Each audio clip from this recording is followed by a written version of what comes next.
Welcome, welcome.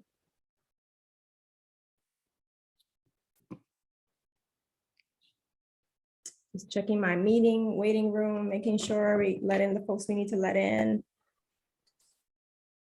Okay. Welcome back. I see some familiar faces from the opening. That's great. Thanks for being here. Thanks for joining us. Hello there, Jody. I see Jody in the house. Hello. Nice to see a colleague.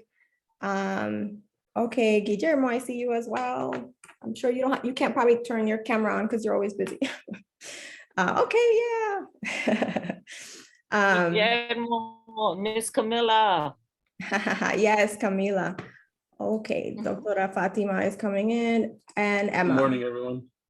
Morning. Good morning. I hope everyone got a little cafecito. The drawback of not being in person is that we don't get cafecitos and we don't, get little things like that we can enjoy together. But hopefully the community is enough to keep us going. And I'm very excited how energized people are, even at this time and also before in our opening session. So welcome to Latinx Studies in PA, the Ed Justice Roundtable. And we have with us today, I'm Doctora Marilisa Jiménez Garcia. If you met me earlier at the opening, I'm the founding director of the ICRES, the Institute on Critical Race and Ethnic Studies, which is the space you're in. And I'm also a professor here at Lehigh in English and Latino Studies, associate professor because I was recently tenured. Oh, what? Okay, yes. And I think I might be the first Puerto Rican tenured at Lehigh. Quien sabe? Who knows? Let's see if it's true. I think it might be true, actually. So yes. Thank you. So welcome to our panel, our roundtable. Really, we want this to be, a dialogue between our guests for today, and I just really want to briefly introduce them and get our conversation going. So.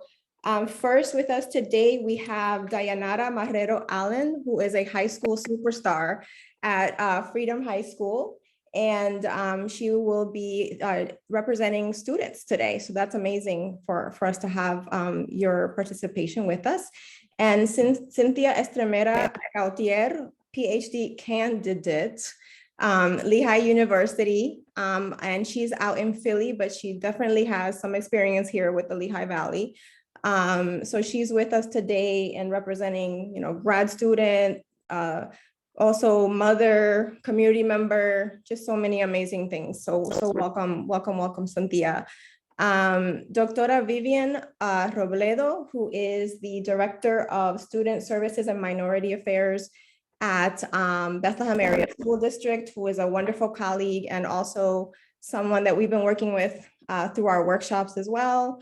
And a doctora as well, very amazing to have another Boricua doctor in the house. And then we have Dr. Edwin Mayorga, Swarthmore College professor, educational studies, right, Edwin?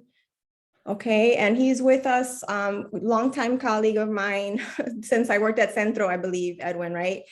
Mira, this is where we are now, right? This is amazing. It's been a great, great friendship and in our labor also in Ed Justice. And he's out also in the Philly community, a lot of organizing work he's done also in New York and Philly. So talking to us about some Latinx students and Ed Justice. So, I just want to get started on our dialogue. And first question that I have is if you could tell us a little more about yourself. And what do you think your perspective allows you to see in the area of Ed Justice for Latinx students? And Dayanara, I believe we're starting with you. Yeah, I'm Dayanara, a junior, 11th grader at Freedom High School, and I really do try to be inclusive in these spaces a lot of the time. So instead of just bringing like my own views and my own opinions, I do go out and I ask other students, what do they think about stuff like this? So I try to be like the voice for them. And even if they don't want to get involved directly, there are a lot of indirect ways that I make sure to try to include a lot of them. So that's a lot of what I do. What are you doing at your high school currently? Like, is there a particular project that you're doing? Well, I work a lot with Dr. Vivian Robledo. We do racial and ethnic justice work at Freedom and with Liberty students as well. Awesome, awesome. Thank you. Cynthia. Awesome. Hi, everyone. I'm Cynthia Estremera-Gauthier. You can call me Cindy. I'm coming to this panel as a first-generation Black Latina, Dominican mother, Boricua father, and I've really navigated predominantly white institution spaces as a graduate student. I am now a PhD candidate at Lehigh. Hopefully, January 2022 is my degree awarding date. But I'm also a mother of elementary school students in the School District of Philadelphia. I did teach English courses at Lehigh from 2012 through 2017. So about 5 years in that area, teaching first year students into Lehigh. And I am also the director of racial equity and engagement for the firm I work for, Strategy Arts. And we support and partner with many nonprofits and city agencies through their racial equity work and community engagement. And I lead that work. Often we engage with systems and structures of oppression, and we work on amplifying community voice in a lot of initiatives and systems and processes. And so what I've been able to see, not just in higher education, but throughout my life, is the void of history and literature that represents our multiplicity as peoples, and one that reflects our intersectional experiences, not just in Pennsylvania, but throughout the US. And so I come to this space thinking about educational justice, not just as access, but representation. And that should be within the curriculum and the pipeline of teachers and administrators who are laborers within this institution and can eventually become controllers within the institution. So what does that look like from a pipeline perspective, and what does that look like from a policy and advocacy perspective, and how do we center community voices in these processes? Excellent, excellent. And I just want to also say, like, Cynthia is someone that I see as a mentor for myself when I first started at Lehigh, and I really mean that. She taught some of the first classes on Latina literature at Lehigh as a student, right? And was building community with first generation students at Lehigh through the Lucy program. Brenda Martinez is not here, but I would totally big up Brenda Martinez as well. And so the work that I saw them doing helped me understand like what my part could be. And I really see myself building on the foundation that they laid. So I just want to be honest about that. Thank you, Cynthia, for sharing that. Absolutely. And Doctora Vivian. Good morning, everybody. Wow, I'm excited to be on this panel. In my role, let me start a little earlier. I feel like most of my life has been in ed justice, and I just never thought of it as ed justice, right? Until now in my professional career. I feel like I've always walked in that space of looking for what was right for me, for students that look like me, my friends, and who I was engaging with. So I am born and raised in Bethlehem. So if you are from here, you understand the Built by Bethlehem concept. So I went through the school system here in Bethlehem. Dunnigan, lived right across the street from Dunnigan. Lehigh's a great partner with us there. Brockle, Lehigh is another partner with us at Brockle Middle School. And then I went to Freedom High School. So my experience in my younger years was always being around of a lot of people that look like me, ate like me, partied like me, right? We listened to Spanish music, R&B. We took the cable and connected it to the radio so that we can get New York and Philadelphia stations, just so that we can listen to hip hop. And Lehigh had a great station at one time, WDAS, I think. I forget what it's called, but it's still WLVR, I think it was. And we would get to listen to music on Sunday nights. And it wasn't until that I really started working in the field, first in legal. I did legal referrals, and because I could learn about navigating in the Latino community, in the Black community, when it came to criminal justice and custody and child welfare and things like that. And then I became an admissions counselor at ESU, where I am lucky to be an adjunct professor now to teach. And then started to realize what high school students were struggling with as they were going through the system. And it wasn't, I think, until then that I started to really realize what I maybe purposefully forgot during my high school years. Was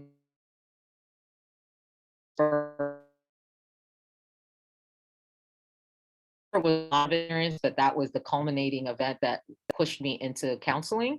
Yeah, I know I'm breaking up. I have a bad connection, sorry. That I realized when students dropped their red bags because they were living in CRIP territory, how serious some of these social issues were, and how they were just coming down out of class because no one really taught them about college, but they knew they can get out of class if they came down because they weren't connected in the classroom. So I went back to become a school counselor and was able to come back to Bethlehem as a school counselor at Brockville Middle School and start making some impact with students, having someone that looked like them in the school, that went to college, that left and came back. So for Ed Justice, for me, just became a part of everything I did in the work that I was doing. So now I see it as me impacting and disrupting curriculum, hiring practices. Discipline is a major one in student services, culture and climate. So having an influence and at least making people pause in decisions that are being made at the policy level, at the institute, at the bigger system level. Thank you. Thank you. I'm taking down some notes as we're speaking, and then I think I'm going to ask another question after I hear from Dr. Mayorga. Hi, everyone. Thank you again for having me and for opening up this community space that I think has been, we've been needing to have it, I think, for a long time. And so I'm glad to see it. Hi, everyone. I'm Edwin Mayorga, Associate Professor in Educational Studies at Swarthmore College. I also identify as a parent, educator, scholar, activist, all in one one hyphen or in one hashtag.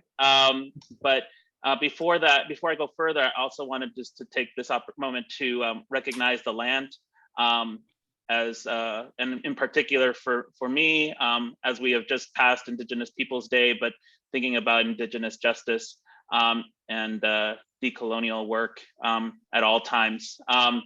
And so I'm speaking to you from Lenape land, Lenape Hoking, and I know we have the Shinnecock and so many different tribes that have nations that have populated the lands that we know as that we call Pennsylvania now. And I also want us to just invite everyone to continue to pay attention to and engage and participate in land reclamation work or giving the land back. Not just here in Pennsylvania, but across this hemisphere. I'm thinking in particular of our Puerto Rican brothers and sisters in the islands of Puerto Rico, in particular, our Borinquen. So that said, I actually am born and raised in California to Nicaragüense and Nicaragüense Chinese parents and immigrants. But have spent my adult life here in New York City, or in the Northeast, first in New York City for 14 years, and then here in the Philadelphia Swarthmore area of the Delaware Valley. I would say, I'll try to be brief. I think I come at this work both as I said, as a parent, educator, scholar, and activist. So I carry those kinds of identities with me as an Asian Latinx, parent, educator, scholar, activist, just to throw in more hyphens. But so wherever I'm at, the questions, the politics, the educational aspect of it are what are key to me. And so when we're thinking about educational justice, I'm thinking about disability justice. I'm thinking about racial and ethnic justice. I'm thinking about abolition and decolonization. And that those are all really ultimately centered on creating conditions so that we all are collectively free. And what that means in our classrooms and how we transform our classrooms as sites of, one of my teachers, Ruth Wilson Gilmore, describes freedom as a place. And how can our schools and our classrooms be the spaces that help us get to that place collectively? And so with that, the way I think about things is what I talk about is in my scholarship and in my organizing. I think about as trabajando en ambos, like working in both. And I think about that in a lot of different ways, but in particular, I'm looking at particularly racial and economic justice. So I think about things in political kind of economic ways, as well as racial and kind of ethnic kind of studies frameworks. I put those into conversation with one another. And I think about whatever topic it is, whether it's specifically about our Latinx students and their families, but I'm also thinking about that from what kind of frameworks are we using in terms of our curriculum and pedagogy and our community and social relationship building kind of work. And so the last thing I'll say is in terms of just kind of a biographical perspective, school actually, as it was designed, actually worked for me. I benefited from it. And I recognize that, and I look back and I think about, it wasn't just because, I was a student, but I was struggling with my own kind of cultural assimilation, right? I had this kind of, when I was younger, I had this deeper desire to assimilate. And so that benefited me, I think, in many ways. And I was racially phenotypically ambiguous enough that I think it allowed me to pass into these other spaces that I know that speaking as a non-Black person of color myself, understanding that my Black brothers and brothers and sisters would not necessarily have that kind of access. And so I look back and see that that was part of the ways that I benefited from this system. And at the same time, I also want to recognize my parents and my family as being my greatest champions. They were fighters, or they were and are fighters, and continue to advocate for myself and my siblings and our family members in these educational circles that they fully understood that these places were not designed for us. And so they fought. And so I feel as though I've taken that spirit, that kind of training in my own family and applied it to my communities and wherever I'm at in the kind of work that I do. And the challenges are huge here, and I know that's what we're about to get into in the state of Pennsylvania for our Latinx students. But I also think, as I mentioned in the earlier session, there's a long and rich history of struggle and survivance and sobrevivencia that I think we can really draw upon here. And I'm looking forward to the conversation. Thank you so much, Edwin. And as you were speaking, I'm going to kind of respond and then ask my next question. But even in terms of discipline as well, and different experiences that we have, whether it's thinking through assimilation experiences in our schooling. And I think some of you heard me talk about my time in Florida, in South Florida, and my embodiment was racialized as a Black woman, really, in the Southern system, right? So a lot of times we were stigmatized as Puerto Ricans for so-called being Black, and that was something that we were always, me more so than maybe some of my family members would have had. But I can also say that I was someone that was on my way perhaps to the school to prison pipeline in terms of discipline. Even at a very early age, I remember being in a situation where I was maced in school.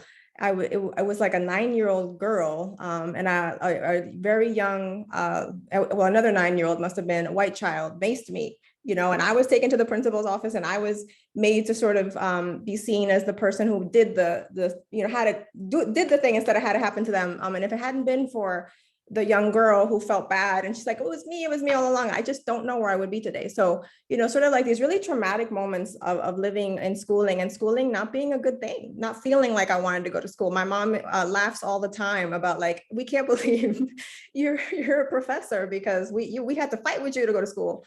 But also the fighting spirit of our families, right? Like asking questions like, why did they put you in that class?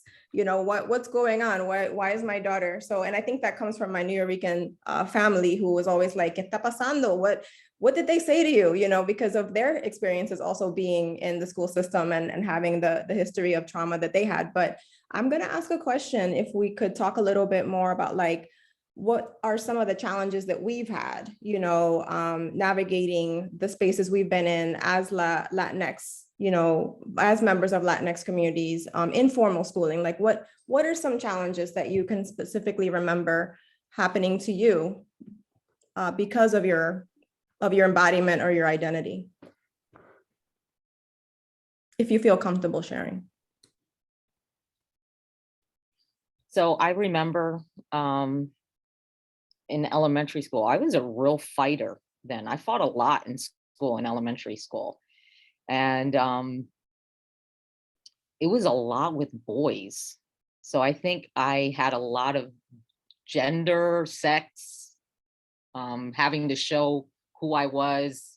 I wasn't going to allow anybody to treat me any particular way. And my mom tried to put me in Catholic school with my cousin who was going to Catholic school at the time, and they wouldn't accept me.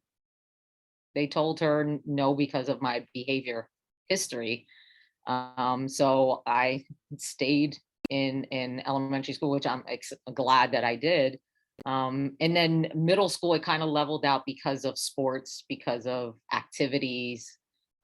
One thing I have to say, kind of along the line with Edwin, it wasn't until high school where it didn't work for me as great. I was with a lot of Latinos in elementary and middle school, so everyone kind of looked like me. There were caring teachers. I remember the gym teacher paying for me to go to Parkettes, which is a prestigious gymnastics school in the area, because he saw talent. We couldn't do it after the 1 year he paid because my parents couldn't afford it, but I remember I remember the experience of being the only Latina there and not feeling comfortable in that space. But high school is where I really felt the class and race issues, right? The school is in Bethlehem Township. Dayanara is a student there now. She's probably has seen an experience, even though some of the demographics have changed. So that I liken it to Men in Black with the neuralizer. I feel like that happened to me, and I've forgotten a major piece of my high school years. I played volleyball. It was great. I had friends. I went to the prom, but the majority of it, people walk up to me and say, "Do you remember from high school?" No, I don't. And I think that was survival that I didn't realize until I was much older, that that's what was happening. I'm jealous of my current boyfriend who has great experience in high school, that they still get together. It's still a big deal to go to homecoming and basketball and football games and getting together, just like we do for college. I mean, it's that serious. So I think the challenge for me was representation was missing, connections with people. It was very few in between, where I know a lot of my white peers have a lot of people they remember and a lot of people they still hang with and a lot of teachers they still connect with. And I don't remember seeing myself in curriculum at all. I really don't remember any of it. That's been my experience and challenges. Anyone else from the panel want to comment on that experience or on an experience? I can go. Diana. Oh, sorry, Dayanara. You brought me back to elementary school. I always felt like as a young Black Latina, I was hypersexualized from a really young age. And I know that that's something that a lot of people don't talk about, but yes. I remember constantly being told about uniform protocol and how I was dressing, or things that would look a certain way on me that wouldn't look a certain way on someone else. So if someone came to school wearing the same exact thing I was wearing, I was in trouble, not the other person. And I vividly remember fighting a lot with boys as well because of the gender dynamics. Yep. Me not wanting to have you know, that the power structure come over me. And so I felt like I needed to have a lot of agency. My parents reinforced that I had a lot of agency, but it wasn't something that the systems wanted me to have. They wanted to try to find a way to confine me and to confine the agency that I had. I lived in Puerto Rico for 2 years, from 2nd grade to 4th grade, which was a very harrowing experience being from the States. So I was, you know, called a gringa for not knowing Spanish, because that's my second language, but yet I was darker than most of the people that were around me. And so I remember getting into a fight with a white boy, a white Puerto Rican boy, and protecting myself from the sort of abuses that I was getting inflicted upon me. And I was in trouble. I was suspended. And it was from that moment forward that I realized that I was going to consistently people were going to try to confine me, systems were going to try to confine me. And thankfully I had family who reinforced that that agency was important for me to maintain and for me to maintain control of my power. Some of the other challenges that I had was just seeing myself, as I mentioned in the introduction. My most influential teachers were Black women. So I'm shouting out my kindergarten teacher, Mrs. Mornier, one of my elementary school teachers, Mrs. Scott. And people probably won't believe me because I live in Kensington in Philadelphia, which is one of the most densely Latino populated spaces in the entire country. But I didn't have my first Latina teacher till I was in middle school. And then my last Latina teacher was in high school. And so shout out to Miss Santiago and Miss Cruz, but like that was it. And that was difficult for me because I saw a lot of folks around me who represented what I looked like. But when I went to school, that's not what I saw. That's not how I felt. And so I had to learn a lot of my cultural education from ancillary organizations. And I always shout out Taller Puertorriqueño for this because I went to their cultural awareness program, their young artist program. And that was where I really learned, witnessed, and experienced the gap in the injustices of access and representation, especially for students like me, students of color, and how detrimental it is for you to not see yourself. And so I really did learn in high school that educational justice was integral to my life when we protested Bush's No Child Left Behind Act, and we walked out of school and we signed petitions against Temple University because they weren't taking neighborhood students. And we were like, well, why can't we apply? And this is all in light of a school, Kensington High School, who had a dropout rate that was beyond this world. I believe we started with 900 freshmen in 9th grade. And by the time we all graduated, there were 200 of us left. So you're talking about an insane amount of disparities for the people in my community. And even though it was a very diverse high school, because of the neighborhood catchment areas, like we have some, we have a white community, it's still very segregated. We have a white community in Port Richmond and Fishtown. We have a Latinx community. Once you cross Kensington Avenue, it's super segregated, but the catchment is there. And it continues to sort of reinforce the idea that educational justice is something that, you know, it's a privilege instead of a right? And so I think the unfortunate part now as I continue to live in Kensington is that as a mother of 2 Black Latinx boys in the school district of Philadelphia, and I went through my entire life except for those 2 years in the school district, I see the cycle repeating. So they don't see themselves. We have difficulties because all of their teachers are white. Most of their books are about white people. There isn't a celebration of Latinx Heritage Month this month for them. I haven't seen or heard anything about it. Indigenous histories are erased. Black history is whitewashed. And it's 2021, right? And I have a first grader and a second grader. And so as someone myself who always wanted to be a teacher, not seeing them in my classroom during most of our formative years, that's challenging.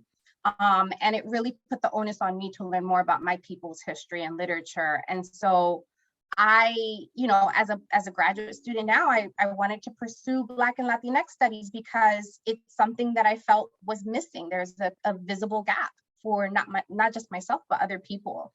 And how do you ensure that that's something that's more accessible, but also even as a graduate student, that was hard because I had white professors that were like, yeah, you should probably go to another university because we can't help you with that. That's why it was important for for Marilisa to come to Lehigh, because I was like, we need you here. And so the idea that this is something that is not embedded in the framework of these institutions is the challenge, that we have to go out searching, that we have to create movements, that we have to do protesting and advocacy. And that it's not, I always say as a community engagement person, if I can quit my job because we don't need community engagement anymore, because community is at the center of these issues already, and we're not looking at how to include them, then that's the best case scenario.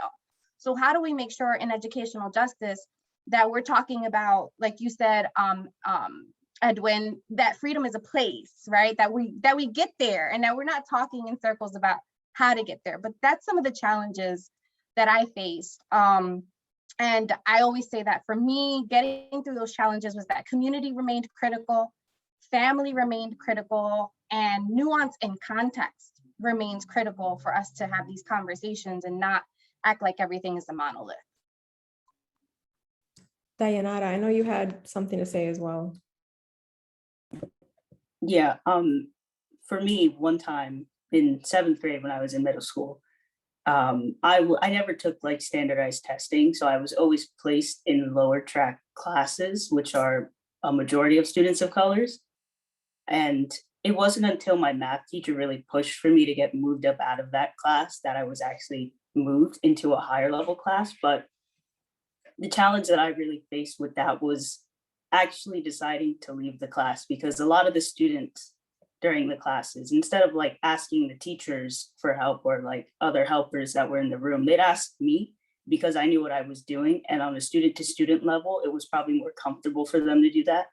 And I was able to help. And I could see from like the first week of school up until when I left, there was like a change in how they tried to actually do schoolwork. They were more motivated. They wanted to do more. They wanted to try harder. And when I left, I didn't lose contact with all of them, but I didn't actually know what was happening within the classes. But it was also very eye-opening to see how certain teachers' attitudes changed when teaching the higher level classes and the lower level classes. So that was something where it was more eye-opening. And now in high school, I still talk to them and I ask them, you know, a lot of questions with the racial and ethnic justice stuff that we do. And a majority of them say that their lack of motivation to be a good student really does come from the lack of representation in the faculty and staff that we have at the school, because they feel alone, like isolated. There's no one that they can really relate to. Wow, amazing. Hearing so many, like there's so much overlap in what everyone's saying, but feelings of like, and wanting to see someone like you too. And I'm thinking how students themselves are sometimes working as models, right? I mean, I spoke about Cynthia being a model for me at Lehigh because I needed a model, even as a faculty member, as a grown woman, right? Coming in, thinking about our young people, and even my own experience as a young person, not even having the language to explain what maybe also was happening, right? It's only when we go to these college level courses that we start to get the language of intersectionality and you know, ethnic studies exist, like this is a thing. Oh, and there was a movement in the 60s for our curriculum to be represented. Why is it 2021? And where's that curriculum? Where's that, what happened, right? So thinking through this is really interesting for me to listen and to bear witness to. But I was also thinking, just because everyone has said, we haven't seen ourselves, right? Like we haven't seen ourselves represented. I was wondering, like, maybe when was the first time that you were able to read a book or take a class where you felt like you saw yourself, you felt like you saw something of yourself?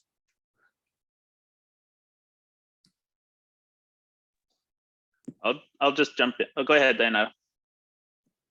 I was just going to say, for me, the first time that I think I actually saw a Latina teacher was in 6th grade when they had us shifting through languages, and the Spanish teacher was actually Spanish, which I don't see very much of in high school anymore. I can think of one who is actually Spanish as a Spanish teacher, but that's all I was gonna say. So I mean, Cynthia, my experience was similar. I think I was fortunate to have some Latino teacher, Chicano Mexican American teacher in elementary school in like my 4th and 5th grade year. We looped up with the teacher, and I'm forever indebted to just kind of his presence in my life. But I would say from a curricular standpoint, I didn't really see myself or anything close to myself until I was in college. And sadly, my story is not an uncommon one that I feel is one of the major issues that we're still, just like you said, Marilisa, like that's been fought for already. And we're 60 years into that fight, and we're still having this conversation, which is tragic. absolutely. Anyone else? Doctora Vivian, Cynthia? I was gonna say, and maybe just a personal story for a second. But I also I grew up in Miami. So if we can think of Latino, like it's almost like se habla inglés, because it's just like so many Latinos coming out of everywhere, right? But representation in our curriculum, I remember going to the University of Miami, we didn't have one Latinx studies, anything, and I remember talking to the dean, one of the deans at the time, and they were like, well, it's mainstream, like you don't need to study that here, like we it's just Latino, and it was just sort of this very strange feeling. And I'm also hearing in some of the stories here where it's like you could be the majority in a community.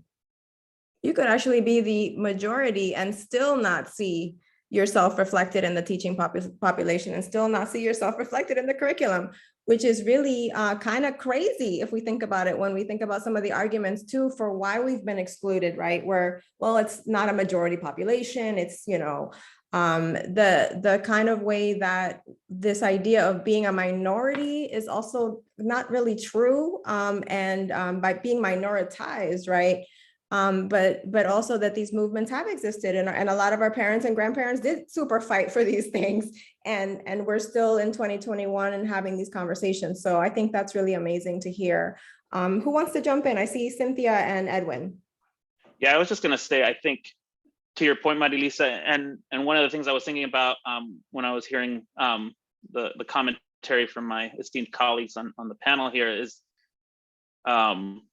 you all three of you in your stories pointed to the question of representation and how pivotal it is, but at the same time, it's only half the story, or just a fraction of the story, because just like, similar to Marilisa's story, I grew up in a mostly not Nicaragüense, but a Chicanx, like Mexican American and Asian Pacific Islander community. But that didn't change the curriculum. That didn't change the schools, right? It's that kind of colonial, white supremacist thinking framework, right? That's cooked into the schools that we were fighting, right? Or that we continue to need to fight and transform. And I'm thinking about I believe it was Dr. King who, closer to the end of his life, his untimely passing or murder, is, are we sending our people into a burning house?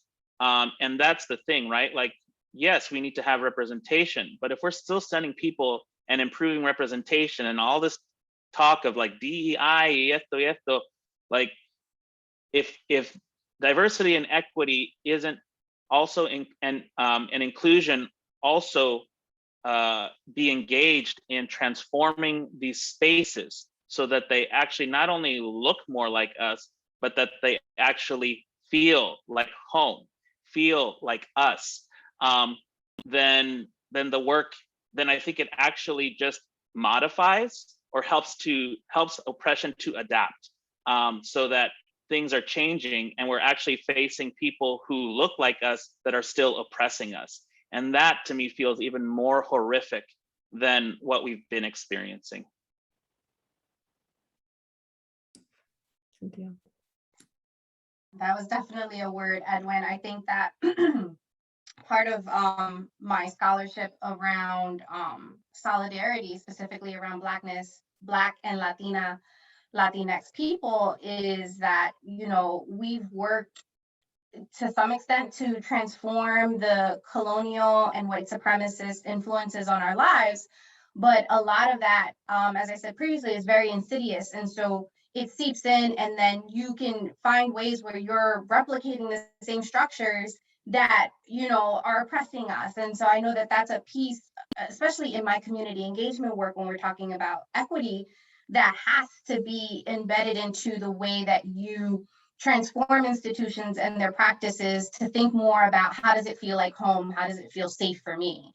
So psychological safety is extremely important, because you can have somebody that looks like you and not really represent you the way that you think it should. And so I know as a darker skinned Latina, that is something that I have experienced within the Latinx community, where I'm going into spaces and I feel like I'm being critiqued or viewed, or you know, I'm being seen through this lens that I don't necessarily agree with, and that I think, you know, that shouldn't be the case. But in terms of, you know, when I was thinking about like, what was the first time I read or studied something that spoke to my experience, I wanted to come back to Doctora Vivian's point, because I can't remember the first book or film, but I remember hip hop.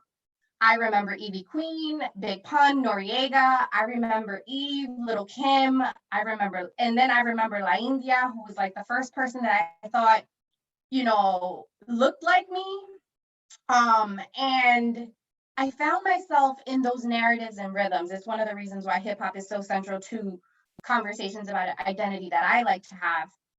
And then I practiced art and wrote poetry and made films at Taller Puertorriqueño, which they basically taught us how to like represent ourselves, how to create narratives and art and reinforce cultural traditions that really represent ourselves.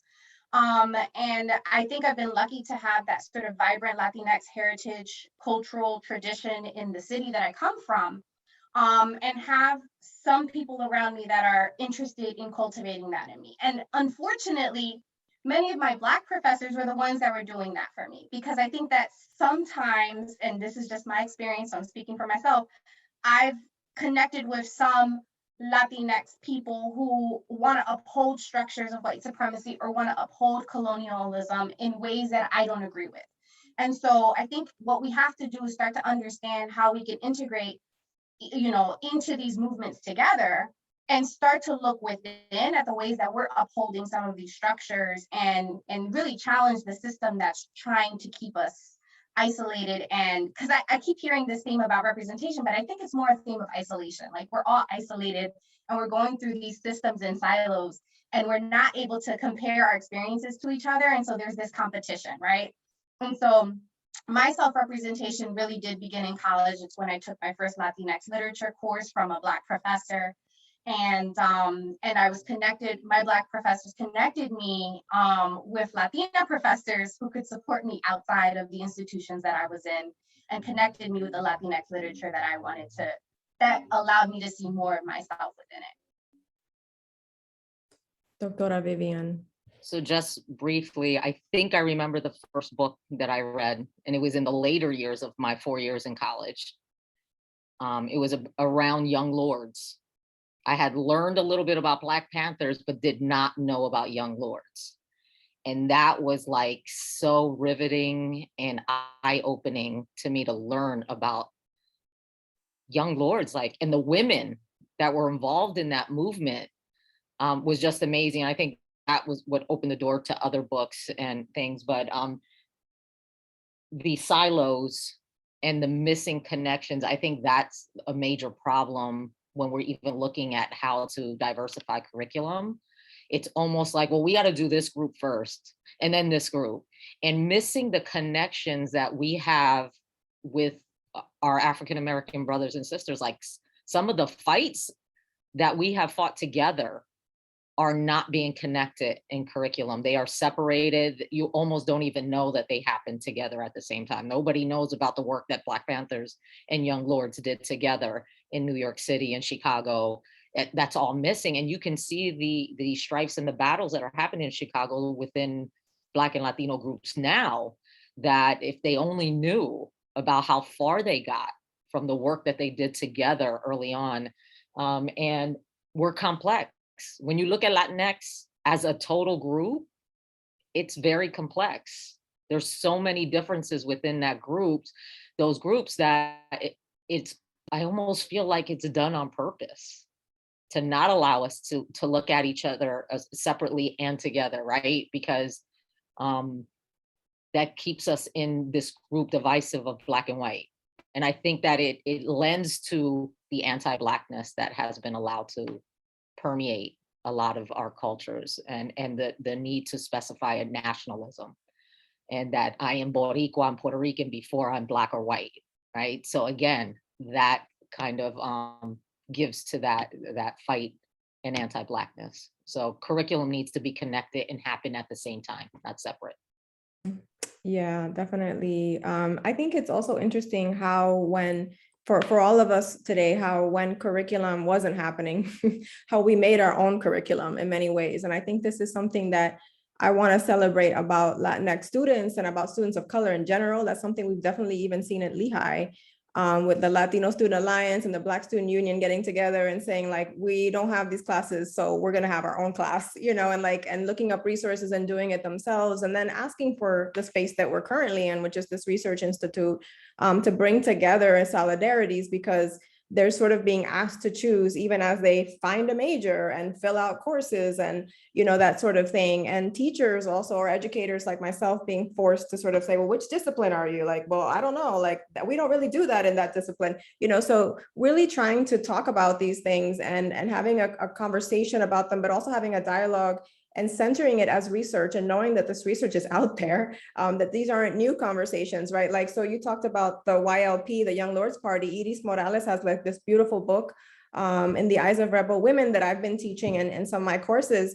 And it's amazing what happens when especially young women start reading that book, and they do learn, wait, this already happened. This isn't right now. This is something that is a legacy that I can think of. But I just think it's really also inspiring to hear how we find ways, right? Like how we find ways to create our own spaces and our own curriculum. And I'm just, you know, looking also at some of the questions, and I know we have some comments. I want to go back to the panel, but the next place I would like to go is, what do you think our administrators need to know and should know?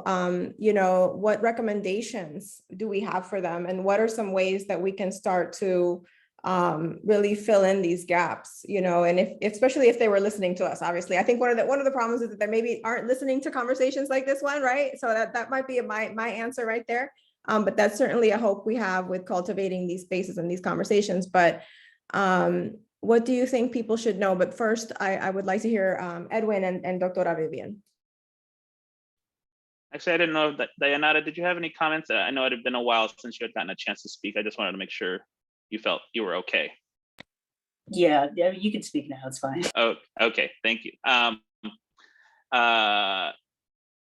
Yeah, I mean, my response. The thing I was thinking about was actually in response to Dr. Green, Doctora Camila's question about decolonized, racially conscious Black and Brown educators, and maybe this is part of the segue into your next question, Marilisa, about like to me. If we're really going to talk about curricular leadership, then let's actually talk about curricular leadership. Like what I, as a researcher of education policy, educational injustice, both from a kind of ethnic studies perspective and a Latinx studies perspective in particular, but, you know, and as well as a parent, and as a person who's a product of these institutions, is that this has never been about leadership, but about compliance. And I'm not talking even just about Black and Brown educators and school leaders, to Dr. Green's question, but But I think in particular, the majority, and especially in a state like ours, where, we still have about 138 of the 500 school districts that we have in the state of Pennsylvania, 138 of them, I believe, have 0 teachers of color, like 0. And that's devastating for us to let's sit with that, right? And so what does this mean? But that means that we also need to hold accountable our white school leaders and educators for actually taking a step towards taking a lead in what racial justice and championing racial justice work. What's that soul searching that they need to do within themselves to understand that they play a pivotal role in changing these pathways for everyone, and beginning to do alongside that kind of solidarity work that needs to happen both in planning and developing, finding the content and curriculum, our pedagogical frameworks for how we work with our students, because while our teachers haven't, our diversity of teachers is still a huge struggle, the diversity of our student population continues to grow. And so what's that kind of path creation work that we need to really be about in order to lead rather than follow, to transform rather than just comply. I think to me that's what's critical.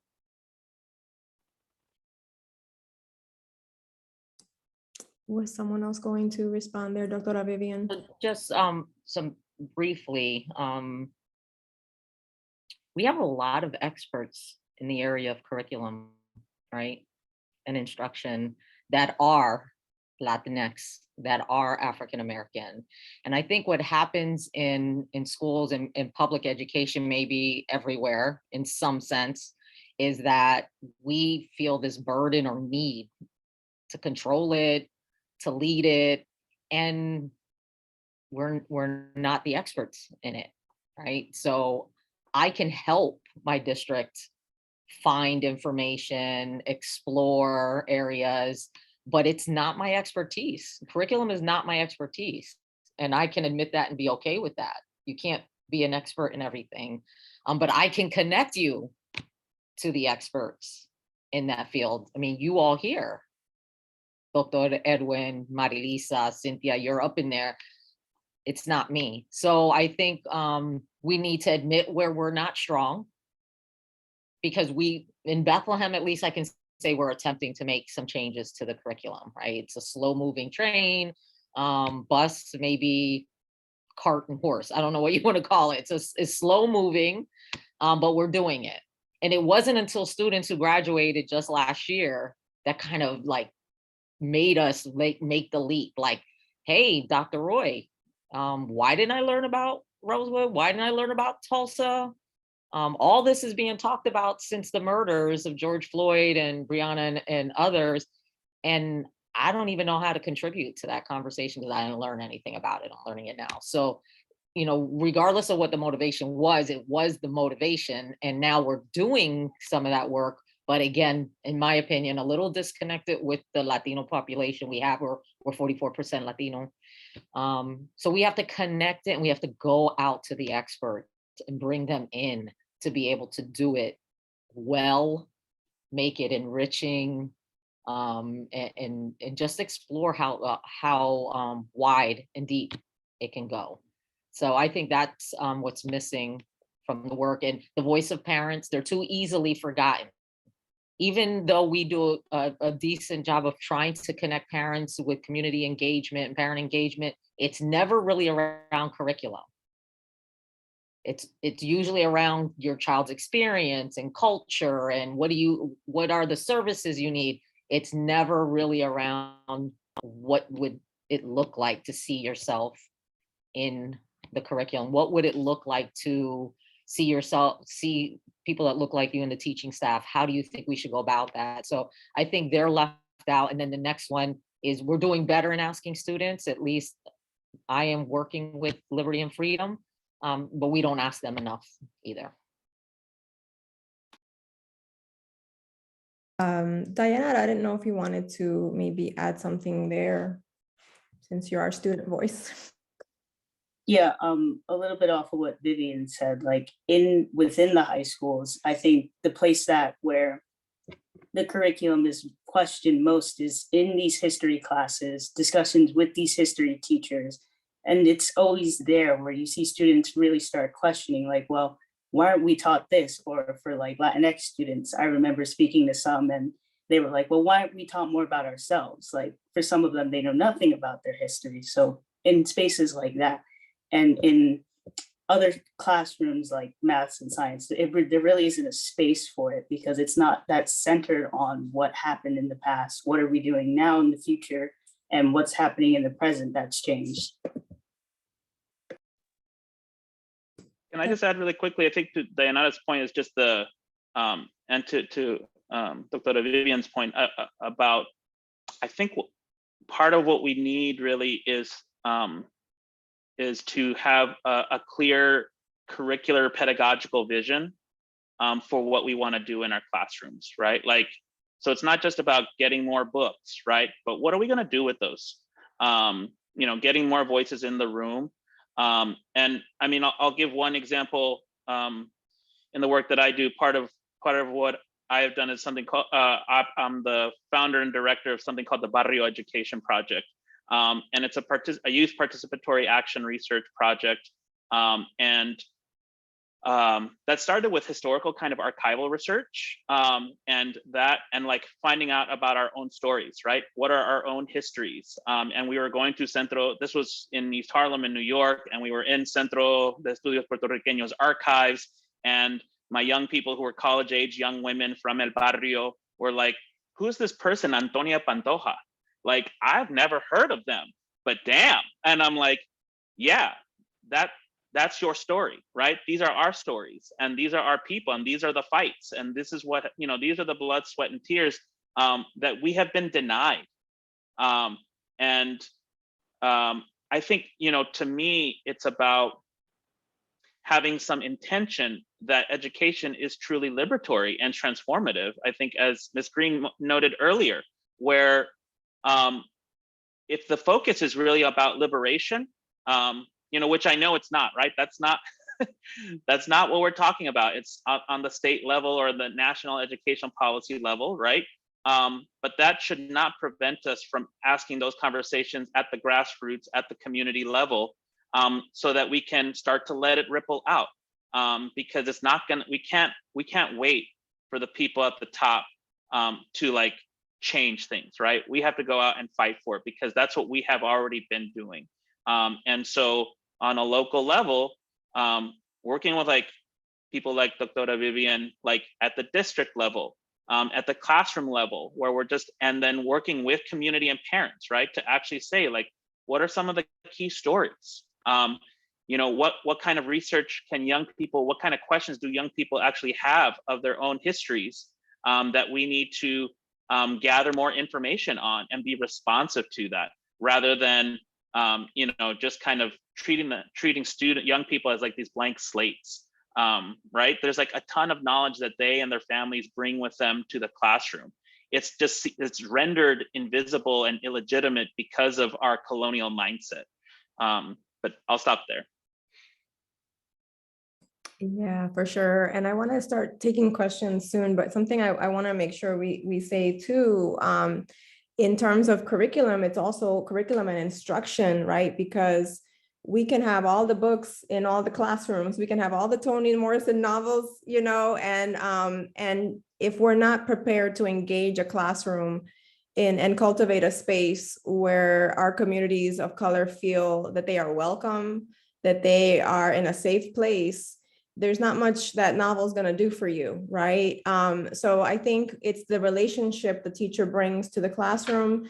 It's, you know, so many of these other factors. And I think that's something we try to focus on in our workshops. And there's a lot of work being done, critical work that's being done about instruction, about pedagogy, and about not just the books, but how to teach the book. Because you could have you could be teaching Shakespeare in a way that promotes anti-racism. It doesn't have to be even a book by a person of color, right? And then also engaging ideas about race beyond just saying like, well, there's a character of color in here, therefore this book is about race. well, it's all about race. There's whiteness is a race, you know, white is a race. Like that's also a critical conversation to understand for teachers themselves. But I want to hear from Cynthia, and I'm wondering also maybe if Dayanara could just talk a little bit more about the work she's doing in schools, so we can get a little bit more of an understanding of that piece before I take more questions from the audience. Hey there, Cynthia. Hey, so I just wanted to add a quick add on that one of the misconceptions for me that I run into as a parent and previously a student is that public schools will teach our children what they need to know, because they will not. Because to Edwin's point, it's about compliance, and that if we cannot rely on them to do that, then we need to reinforce and cultivate the community assets and grassroots programs to fill those voids. And that we need to advocate for funding to do that if the schools refuse to, right? And so there's this movement about, of course, banning anti-racism education and critical race theory in schools for whatever the case they think people understand high theory in elementary school.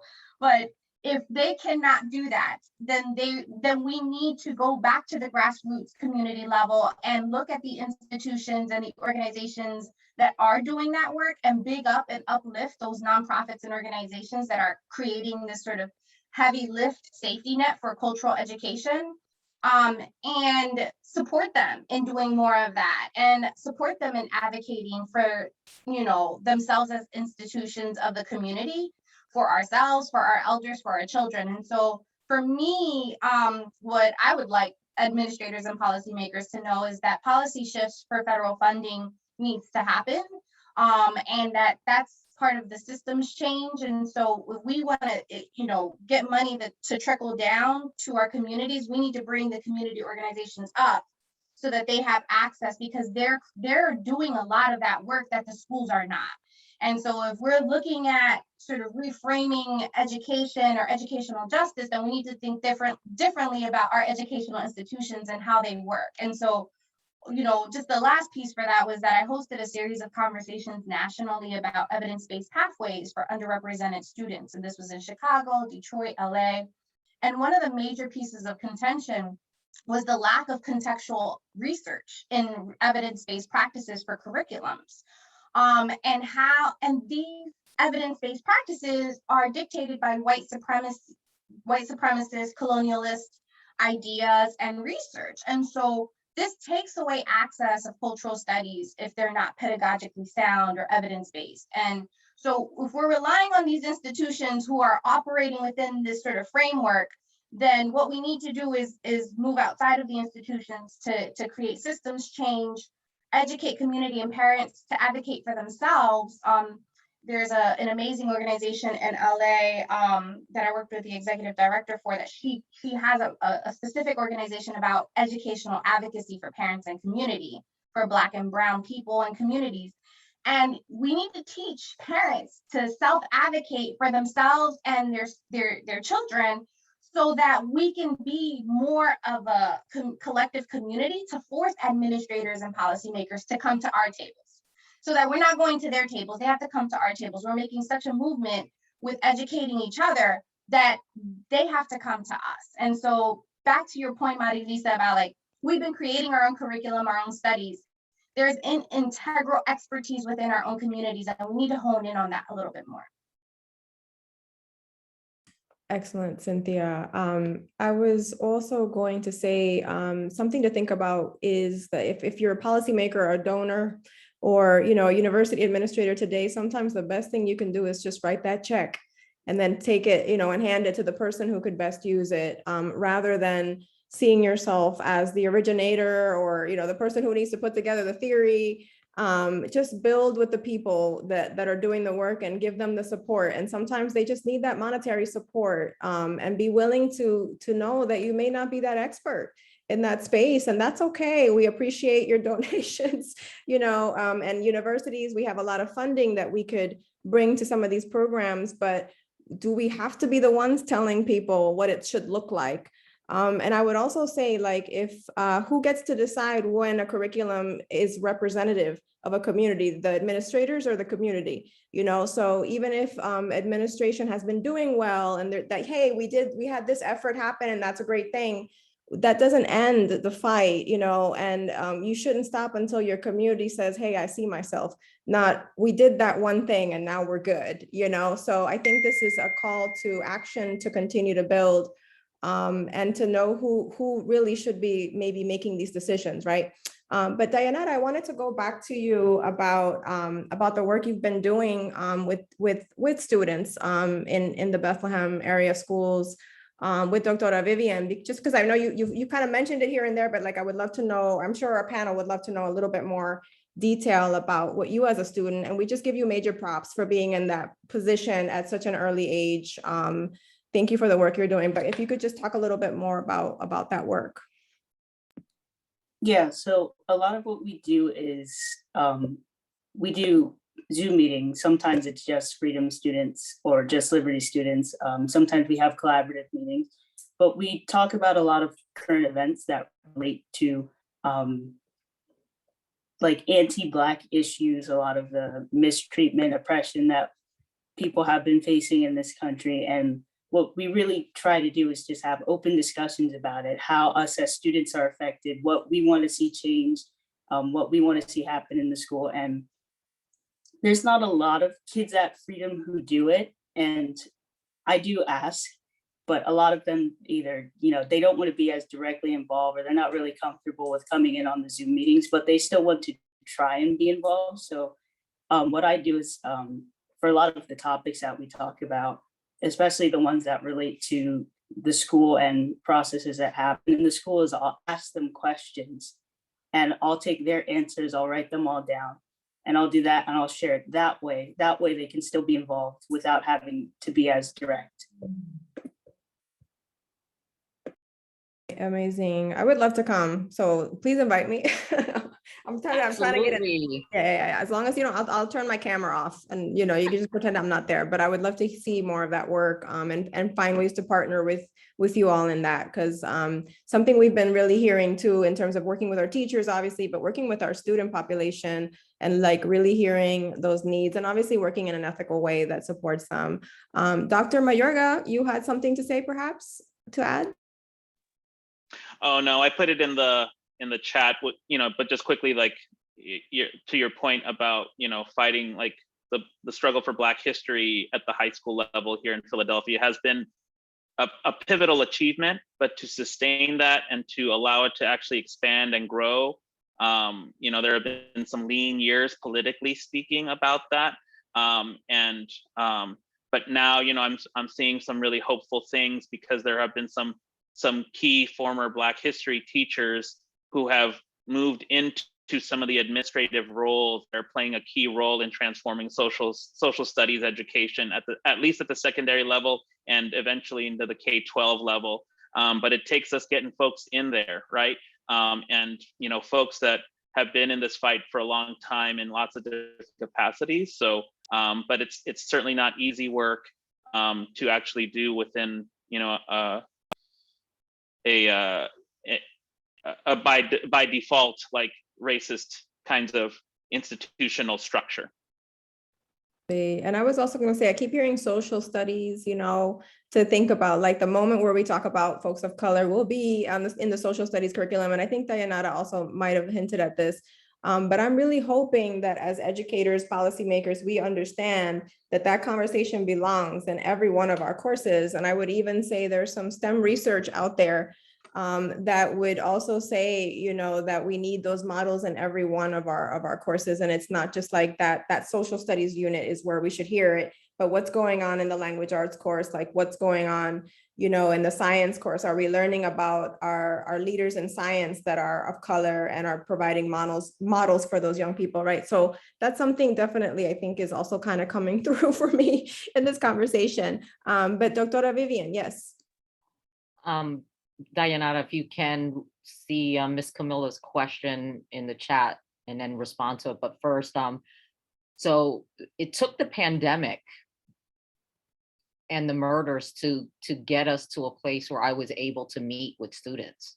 I had started doing some work with Liberty's racial social justice group before that, but it wasn't until that, and actually the Zoom capabilities to allow me to be able to reach into classrooms and schools to meet with students more regularly. But we're going to be doing some short clips and films called Can You Hear Us Now? With students. And I'm going to shout out Faces International. It's a Black owned and run company that is going to help us film those coming soon. And I do think some students are concerned with saying things and having it recorded, because when we met without the recording piece, I think a lot more was said. And then when we added the recording, cameras went off and things were still being said, but not as openly. So and Dayanara is going to hear about this on Monday when we meet. We're going to meet 6 to 8 on Zoom on Monday, is that I'm adding a letter writing piece to it. So we're going to ask students to write a letter to a teacher, not name the teacher, but dear teacher, and say the things that they wish they could have said to that teacher about the culture in the classroom or the curriculum, what was missing, any of that. And then we're going to film teachers reading the letters and then have a discussion around that. So that's the plan. It's took some time to fruition, what's coming to fruition. Our kids are busy and it's hard to get them together to be able to do these things, but we're going to push through and have those films done soon. Sounds like an amazing project, and I would love to screen or host some of these events if you're open to that, to lift up that work that's going on in our communities. I think something that also comes out of this conversation is like the ethical spaces, right, that we need to build that our students feel safe in, and what we're really asking for when we ask for racial justice work, and talking about our communities, talking about and a lot of us are super busy. Our families are busy, right? Our families are working families. Which should also tell us that administrators really need to also step up here and think through and not putting the labor on folks that are really overextended. But that sounds amazing, and I would love to hear more about that. So at this moment, I would like to open up the floor for some questions from those who are here, who have been listening to our roundtable. I know we've had some questions in the chat and that sort of thing, and I hope I'm not missing anyone if that happened. I know my trusted colleagues here are like on that chat, so that's amazing. But I'm wondering, do we have any questions from our group? What in terms of what you've been listening to? Janine? Yeah, I guess, gosh, there's so many amazing things that have been said. I'm like trying to wrap my head around all of it. But I think, so I work full-time at Bethlehem Area Public Library. My family and I just moved to Northampton about 2 years ago. And I read at the end of July that the school board received a donation from Conscious Kids. Has anyone heard of this? And they received beautiful donation of all these wonderful books. And there were a bunch of angry parents that showed up rejecting the books, right? So we're not even at the curriculum level yet. We're not talking about it being built into the schools. This is just a donation of just books that show and portray stories that are not white stories, right? This is just to, I guess the heartache for me is like the minute we try to, and I'm trying to think of how to word this properly because I know this is being recorded. That it was such a threat to these parents that there were just stories that were included as a donation. It really kind of shook me. And man, I'm just thinking of like, we're so lucky. I'm so lucky that like in my role at the library, I have a little bit of purchasing power, right? So I get to intentionally choose what goes on our shelves and what gets put on display. And so it's not the same old stories over and over again. But I'm thinking, going back to Dr. Mayorga's point about like doing this community level work and involving parents, like I think there's so much work to do, like not only within our own communities, but also within like predominantly white communities that are like, they're pushing critical race theory and they're doing all these things. Like they don't even know what they're talking about. It's all based off of fear.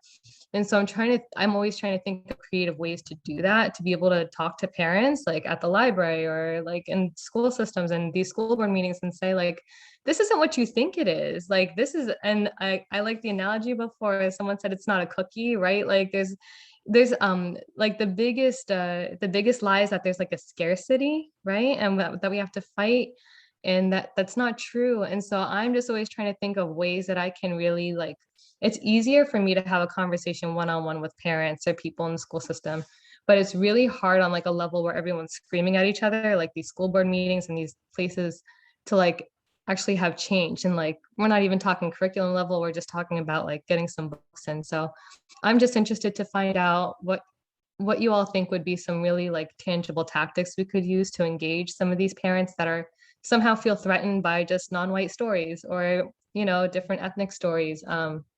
Because that's the hardship, and to realize like they're beautiful stories, and you know, like even if you live in a predominantly white area, to have white students learn about stories that don't pertain to them, like to make that intentional. I don't know. So I'm just interested to hear what you all think about that. I actually know The Conscious Kid. You know, it's very prominent in children's literature, and sort of like creating children's literature, diverse children's literature. So I think this is interesting that this happened locally and that there was a donation. I'd love to hear more information about like the specifics, and maybe the books that were donated. But I think there's also a point where we really need to understand we're in a moment where we do have to say and take a stand, in terms of like what we're teaching and what we're not teaching, right? And what the goal is. Because especially with the critical race theory conversation, it's interesting because a lot of what I've been hearing is, well, it makes white children feel uncomfortable. It makes them feel sad. It makes them feel, and what about how our kids of color feel? And listen to this roundtable right now of all the people talking about erasure and about different ways and experiences that have felt really bad and have made people sad and so many things. And it's interesting how those experiences are not what people are centering and seeing as what we need to really work against. But I think there's also a way to talk about how these resources are really helping our white, community members.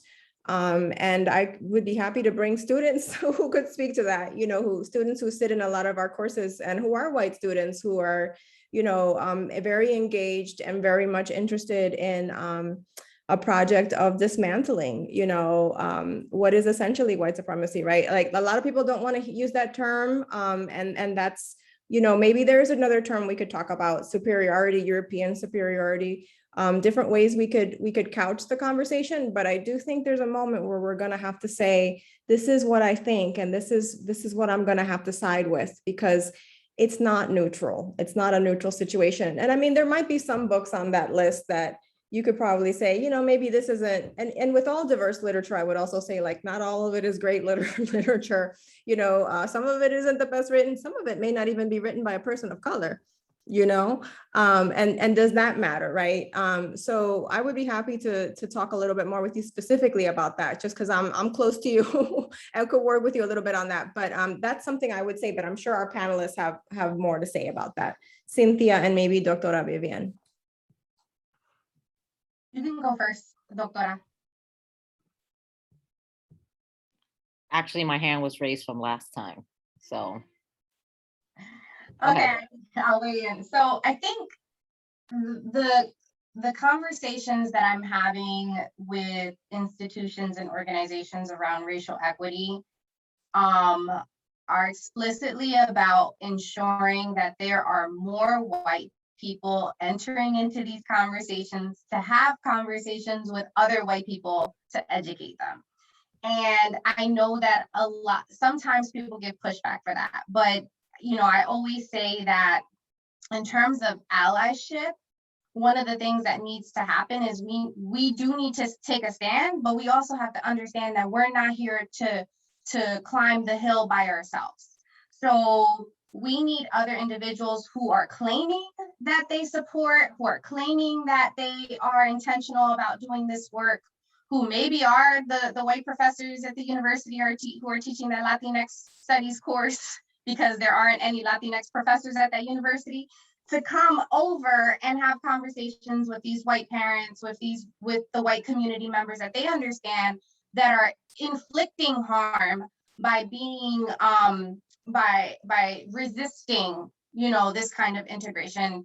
And I think that part of what I always say is that the onus is not on me as a racial equity practitioner to educate every single white person that walks into my life, right? And so I have a responsibility to the people of color and to myself to be protective and to create my own safe space, because there is already enough work that we have to do within our own communities, as evidenced by this panel, as evidenced by conversations about anti-Blackness, right?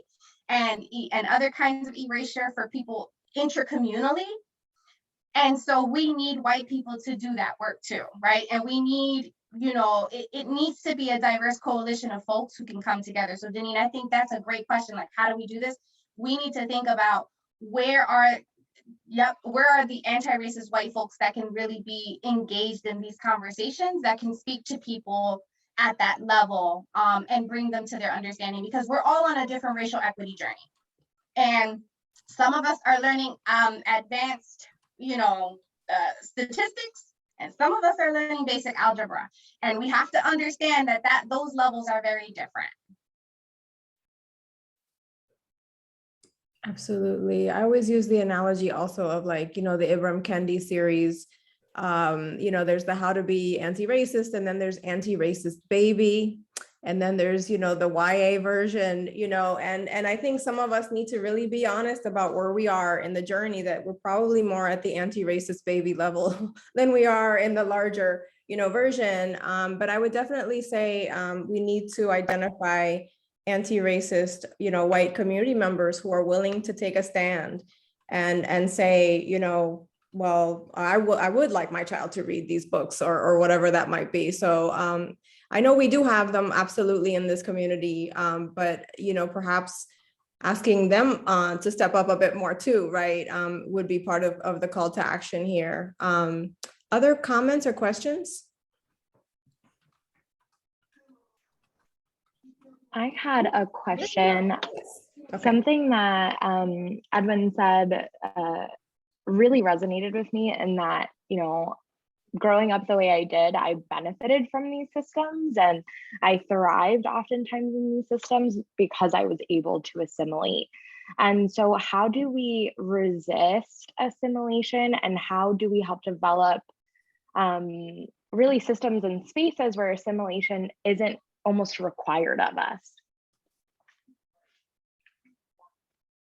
That is an interesting question. And I was thinking about that even while Edwin was making that conversation, because I think this idea of, like, I was allowed to, or I could, maybe in the environment I was in, where it was an option, versus like the spaces I traveled and navigated, that was just like not gonna happen. There was no option. It was like, tú y ya pa fuera, so it's just very interesting. And I think our embodiment is part of that, and educating our Latinx communities on their privilege that they might have in different spaces, right? And I think a lot of us are not aware of that. And I know I wasn't, even within my own experiences of what I can talk about, and understanding that then my cousin, who was a lot darker than me, had it even worse, right? And understanding that there are levels of privilege and spaces that I can access that perhaps another one of my community members didn't have. These are conversations I have with my dad all the time. My dad is a Marine sergeant, who sometimes tells me to do certain things. And he's like, mija, pero hazlo ya, and I'm like, you don't understand your male privilege in this moment. Like, I can't say that. If I said that, it would be a completely different reaction. But I think that's something I can say, like, how are we educating our Latinx community to understand that there are levels, right, of privilege, that it's not just one homogenous experience that we've all had, even though we have things that we can say are in common, but there's a whole lot we can also say wasn't, whether it's class, gender, race, intersectionality, right? Sexuality, it's, those who identify as LGBTQ also. Other things folks want to say. I was just going to say, well, a couple things. One was the,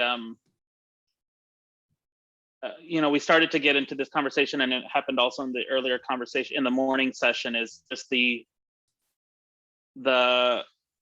importance of understanding Latinx or any of these kinds of umbrella constructs for as identifiers, but that there are also a politics involved in there, and that we all need to really pay attention to that. I think we need to center our relationship to anti-Blackness. And I know we're having a colorism conversation in the later session, where if we're not engaging in that from whatever position, intersecting locations we are coming at that question. So we really need to still, like, I'm not giving up on Latinx, and I'm by no way trying to cancel it. But I think it really runs the risk of us like blanketing some of these other more nuanced conversations that need to actually be the lead conversation. Because we get derivative, y'all. Like, we end up like talking about, oh, well, Latinx, that doesn't represent me, and I'm like, you know what? I actually don't care. Like identify the way you want to identify. If you're like Afro, Latina, Dominicana, like, be it, right? Like, we welcome that voice, that perspective. But if we're gonna worry about this umbrella category construct and not get at the actual issue of anti-Blackness, then this conversation was a fail, right? Like, we can't. So I think that's one piece, right? Like, we need to keep pushing these questions and get at the fine-grained conversations that we really need to have. On top of that, I think to your question, Miranda, is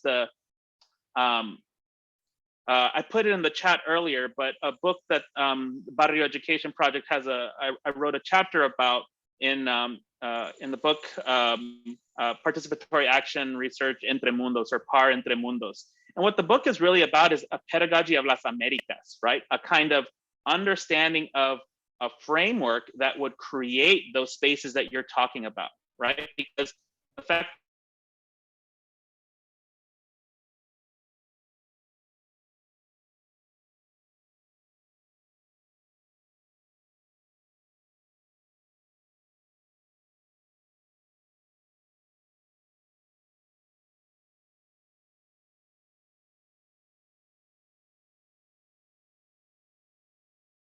but there are frameworks and there are examples that do exist, and we really need to like share those resources and share those experiences so that we can create those spaces where we can do that finely grained, like do it in a way that is comfortable, but still like pushing us into those discomforts around our own identities and the ways we are privileged and the ways that we are disadvantaged individually, but also collectively as a larger community. We don't have those spaces to have the conversation. And so it's hard to ask of people to stretch in that way if they have never even like considered the idea that, hey, maybe I actually do benefit in some ways, and what that might mean. Just a small comment that I didn't realize what I sacrificed in the space that I thought I was navigating well until I was much older. So yes, I think my family and my community kept me from really assimilating. So because culture, Puerto Rican culture, music, learning about being Puerto Rican was really big for my family and the community I came from. But I do recall being able to do well in school as I got older and be successful, but there was a cost. And I didn't realize the cost until later. And I don't think that should happen to any child. They should not have to sacrifice now to make it through school to find out later what they didn't learn, what they lost in that transaction at that time.